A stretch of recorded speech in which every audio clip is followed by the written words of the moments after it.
E pasura dhe nevojtari. Një ditë, një fshatar i varfër dhe i plakur shkoi tek mjeku. Pasi bëri vizitën, mjeku i tha se çfarë ilaçesh duhej të blinte, veç se ato kushtonin më shumë se sa pensioni që merrte.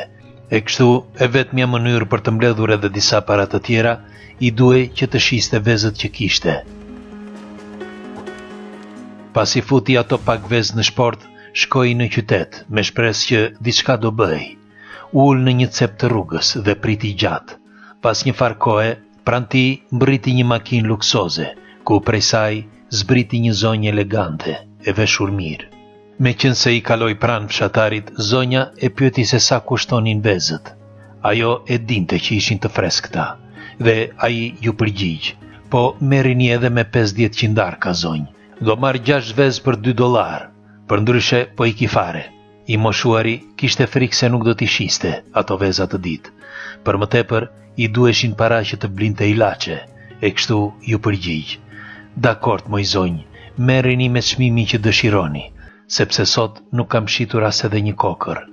E kështu, zonja mori 6 vezët dhe i dha $2, mandej u largua me atë krenarin që mund të bënte çdo gjë dhe çfarë të donte me një nevojtar. Ajo, pasi hypi në makinën e saj luksoze, kaloi që të merrte një shoqen e saj, dhe së bashku shkuan në një nga restorantet më luksoze të qytetit.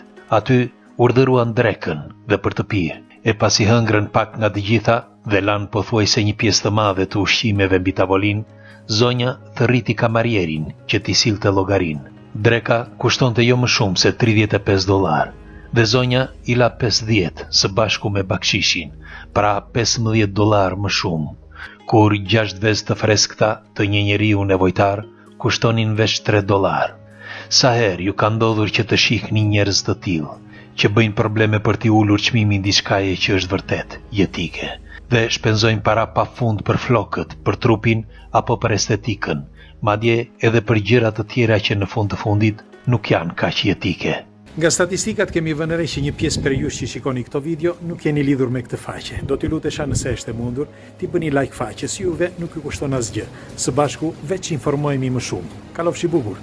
Më thoni, pse njeriu përballë një nevojtari sillet ndryshe, pra me nënvleftësim, ose sa nga ata që e konsiderojnë veten si nivelin më të lartë nuk ulen në tavolinë me një nevojtar apo me një të varfër, madje i trajtojnë sikur mos t'jenë asgjë. Pra juve, sa herë ju kanë rëstisur njerëz të tillë? Pres komente tuaja sepse padyshim bota është plot e përplot me raste të tilla. I bëni like videos dhe shpërndajeni këtë informacion. Ditën e mirë.